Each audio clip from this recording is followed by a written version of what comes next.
That PDP is reaching out to Peter Obi. Yes, why not? He was our member. In fact, therefore, just wait. Ask me this question in another year. the opposition will be so solidly behind defeating this.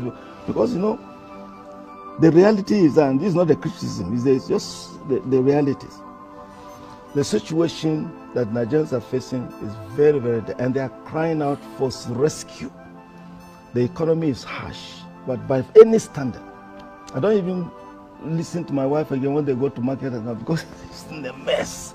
Finally, Atiku Abubakar has come out to say he will step down for the race of presidency come 2027, strictly on one condition: only if it will be zoned, if the presidential race can be zoned to Southeast alone. That's a very good one.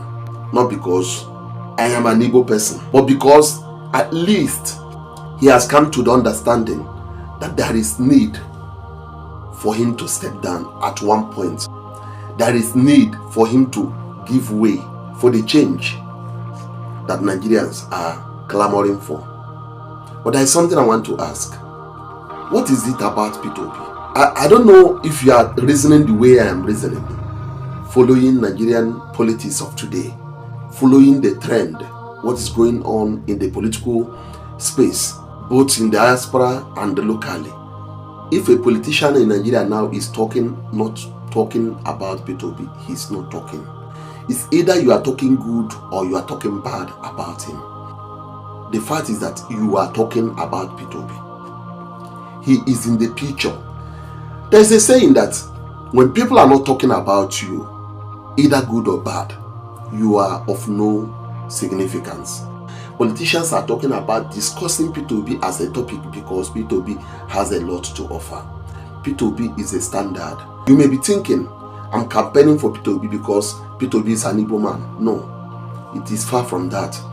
I love Very Dark Man. I always speak good about Very Dark Man because he is a true national. He's a nationalist. He's a person that carries the interests of the youth, interests of the nation, interests of the masses, interests of the whole country at heart.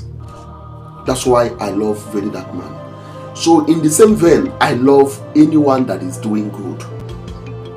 It gives me joy when I see somebody that is working for the nation, that cares about the people, that cares about the interests of the citizens of Nigeria. So my interest over Peter Obi is not about tribe, it's not about religion, it's not about language, it's not about any other thing. It is about the best interest of Nigerians. He replicates the good standard of good governance. That's why everybody is pointing at him. Watch the video. Please, I want you to share your own thoughts and views. What do you think about all these things centering around Peter Obi? Share it in the comment section and share the video for other people to see it. If it is your first time coming across my videos, I plead with you to follow my page and subscribe. Thank you so much and God bless you. That PDP is reaching out to Peter Obi. Yes, why not? He was our member. In fact, if I were Vice President Atiku, I would have, in 2023, I would have said, no, Peter, you were my Vice President at that time. Now I will support you. You would have been a statesman. You know, Peter is good. Why is it that every point in time everybody wants to pick on Peter Obi? It is because he is the standard. He is the better person. He is the person that can actually bring a certain type of change to Nigeria. He's a man that believes in service. He's a man that believes in the Nigerian people. And I do not accept that he should be pushed into making decisions that might not be where he would want us to go. Look at what Atiku Abubakar said then. He made a post on some of his social media handles that he has no problem of zoning to the south, but it must be zoned to the southeast. That if it's zoned to the southeast today, that same day he will drop his ambition. First of all, zone to the south. The south will sit and the micro zone. That's what we do. Even when the chairmanship was zoned up here, it was zoned to the north. We sat together in the north, and it was micro-zoned to the. His fear was that it was going to be hijacked. No. Some other interests. The southern interests were very powerful. I remember all the 17 or 18 governors of the south met. The last meeting they had was in Asaba. I remember very, very well. Yes. With the person who even became his vice presidential candidate. And they resolved that the candidate this time should be from the south. All right? Part of the thing that we said, no. To be honorable, he shouldn't even have accepted anything on that ticket. Because it was under he even accepted when he defected to the APC that it was a wrong move. So now, after he had done your position. He said what? I said he agreed by himself that but it's him becoming the damage vice president was he should have listened to us at the right time. Well. Because we were telling her, look, Nigerians are watching us. Fair is fair. This is the time. You people, when you people sat in Azerbaijan, most of us agreed that yes, it is your turn. But suddenly, you now became vice president to another country. No, they shouldn't have done that. None of you should have accepted it. But now he has seen it. What I'm saying now, I wish he did would have been in government today. And Nigerians would have been murdered. But not to worry, we're coming. Well, we wish you luck. But another problem with the PDPs, some of your members have openly said, we are PDP, but we will campaign for Bola Tinubu in 2027. Yes, on week FCT minister, Samuel Otom, former governor of Benue State, governor of Osun State, Adeleke, Oyinla, name them. So it appears that he's one leg in PDP as a member, but supporting the APC for presidential election. How will it play out for the PDP? Let me say this. A number of people making comments were making comments because they haven't seen the other side. They haven't given us the opportunity of producing the candidate for the 2027. And maybe they are thinking that the current government is so established, is so strong, is so structured, is so linked that it is not beatable. That's what they're thinking. But you see, that's not how elections are won. It's an election. And we won elections in this country. There's a sense in which the Nigerian population, the Nigerian followers are such that there is a momentum. The momentum usually gathered, and that's what happened. The same when Buhari came. They were not very strong, but then the thing was on their side. It was the turn of the North. And in 2014, we made a mistake because we advised Jonathan after 2011 when he won to say, look, in 2014, let it shift to the North. We are all agreed. When we came to that 2014, 2015, a few of the people around, not he himself, a few of the people around, they said there is no vacancy. I can name some of them now, but it's all right. We said, now look, this is not fair. We are with you, but you've already lost the moral initiative. Because many of them now will feel they'll be sympathetic. And that's what, it was like a way. Believe you me, we'll bring up a candidate from the South, a credible candidate, a very experienced candidate, a very experienced person who has really served Nigeria very well. There are so many of them. We've already done our research. When we come up, perhaps some of the people we are now, some of you're the people talking are now, about the Buhari momentum. Some people is that someone also that have that momentum? Even more powerful. Because Buhari didn't perform. Buhari, it was because of sentiment of integrity of this. He didn't actually, wasn't privileged to really do things that people will remember him for, but people liked him for integrity, for being truthful and being strong and so on. But in terms of really getting things done, he wasn't that for the person we are talking about, and the people we are talking about, because we are looking at 1 or 2 or 3 people, and any of them will be very, very superb. They have done well. There are reports that PDP is reaching out to Peter Obi. Yes, why not? He was our member. In fact, if I were Vice President Atiku, I would have, in 2023, I would have said, now, Peter, you were my Vice President at that time. Now, I will support you. He would have been a statesman. Peter is good. There are other good people. What level of contact have you had with Peter before? Not for now, because I'm the leader of the delegation. But I've met people. I've met him, and I've met people, that are going to be the people he will refer to. And I've sat with them for hours, and we're moving step by step. What kind we're moving step by step. But that's not the only person. That's not the only person. We're also going to other places, but I don't want to announce before we really get there. They gave me an assignment. When I met them initially, they said, look, get the platform. That's why you started. The platform was too noisy. Get it right. And I'm moving. Yesterday, we had a fantastic neck. And I was so happy. Because the next thing now is the convention at Ibadan in November. We'll do it very, very well. So I have a very solid platform. I can now go back to these people to say, look, we're set. The platform you are complaining about is now set, is now organized, is now proper, is now ready, is ready to move. And I know many of them will respond. So we are not just looking at one person. We're looking at 1, 2, 3, even more. The South is full of talents. Okay, now let's quickly take a look. The South is full of talents. Yes. Agree with me? Yes, of course, there are talents everywhere. Human resources on global level. Nigeria can raise its head. So what I'm saying is the people who are saying they will not, no, they should give us a chance, because we provide a credible alternative to what is happening. I'm not saying the president, the current APC. No, he's doing his best, but if you compare with our record, it's far. Oh my God. The exchange, just check the exchange rate. The exchange rate during Jonathan, what was it? It's now 760% higher. And that one has changed the whole reality in Nigeria. Things are so expensive. People are not able to live. Things are so harsh. That's a law. Economy is the most powerful gauge. And believe you me, on that one, they will find it very difficult. It's the reality. So the campaign will be based more on the issues, of the economy. On issues. Okay, let's take a look at security and economy. Okay, two key issues. From our social media handle, our X feed to be specific, we have at least one conscious one says, I want to specifically appreciate Professor Jerry Ghana for initiating the meeting of the founding fathers of PDP. Thank you very much. Thank you very much. However, we expect the party to achieve consensus, to activate rather consensus to the southeast, which in my view remains the most loyal zone to the PDP. So that's the way we are coming. They think that I want to take this opportunity to really thank our great people in the Southeast for being patient, because I met their leaders, and one of them was there yesterday. The founding fathers set up a very important ideal, is that if we are to rule the country, we must be law-abiding. We must obey the rule of law. And even if you don't like a court ruling, once the court has ruled, you obey. The Supreme Court ruled. And once they ruled, we have to obey. Because we interpreted it one way, but we also went to the person that should interpret it and be the overseer, that's INEC. And their own interpretation was that unless this person is the secretary, you have no secretary, because the Supreme Court has already ruled.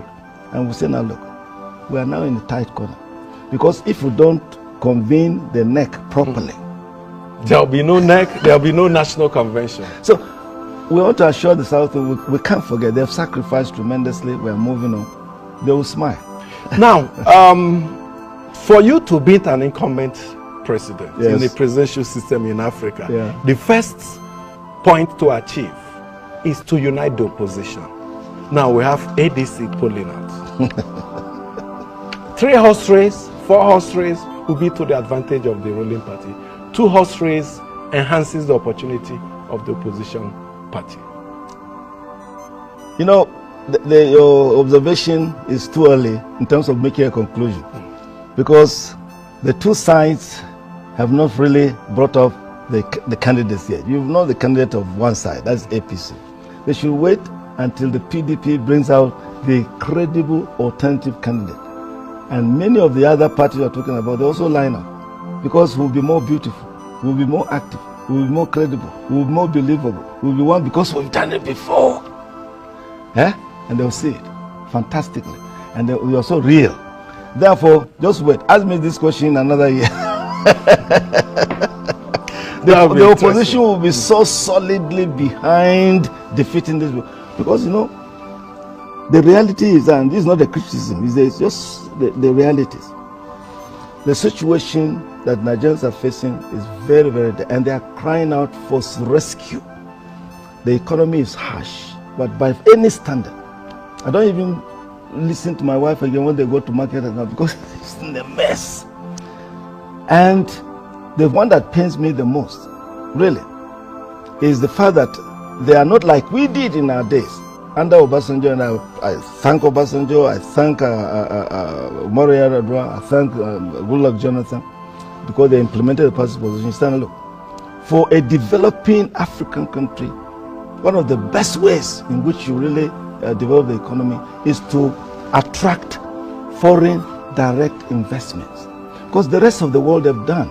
This is Europe, develop, America, develop, China, develop. They are looking at Africa. A virgin ground. with resources, with human power, with, you know, all kinds of, and Nigeria is, of all the African countries, Nigeria is the most attractive. A market of 200 million plus. 200 million. That anything you produce in Nigeria, they'll buy. And look at the huge resources. My friend, I'm a geographer. I know the kind of resources we have in this country. Fantastic resources. So there are so many investors out there attracted to come and invest in Nigeria. But unfortunately, I'm not blaming the president because, you know, he's giving directives. But I called them, and I've given a number of addresses on this matter. I call them evil gatekeepers. They are frustrating the investors. They are frustrating them. Some of them are crying and say, no, hey, Nigeria, we are going away. You give us a chance. We'll open the door again. Because we opened the door in such a way that the world was so pleased that they gave us a debt relief of $18 billion. Just because we are governing very well. Okay. We'll do it again. And believe you me, if you open that door alone of investments coming to Nigeria, it's huge. Look at President Trump in America. Just within a few months, he was able to attract America first $16 trillion into just to recover the kind of. We can attract not just billions, not just millions, not just billions, but trillions, because the economy is vibrant. Okay, it's resourceful. That's what the PDP are brilliant. Hope to do. Yes. Okay, we'll leave it there. That is one of the things. Like you said, in the next 1 year, we'll have this conversation again to text out. We have how the PDP has progressed. A program of 7-point program we're going to bring. One of them is just what I said. Allowing people to bring their money, because here you can grow your money. Prof, you're already in campaign mode. Oh yes! They asked me to come back, and we're back because I was very patient listening to me, because many of them are our friends. But believe me, we'll go and when people are carrying on our shoulders, they want to invest in your economy. They brought in money, and people will mess them up, not for a year, not for come on, it's not fair. Okay, Professor Jerry Ghana, a geographer you may not know. Perhaps I was wondering if he could have done better after performing so well as information minister, if he was appointed into solid minerals. But let's see how it pans out. He believes the PDP's future is very strong. Very, very bright. Thank you so much for joining us. I want to thank you very much for really helping us to address our people. PDP supporters out there and friends, we are moving. The PDP train is moving. Don't agree with anybody to go anywhere. Don't go anywhere. Stay in PDP. PDP is alive. The wisdom of the founding fathers that we shift this to the southern part. So the presidential candidate of the party in 2023 should have gone to the south. When we said it, they said no. That was the main contention. Was it the major issue? That was the major. So has it been agreed now for the records that you're zoning the 2027 presidency to the south? Absolutely. But of course there are procedures. There is a zoning committee that was set up yesterday. We will allow them to finish their work, but there is already a consensus, a near consensus, that if we really mean business, because you see, it's a strategy that the founding fathers put in place in 1998 when we came in.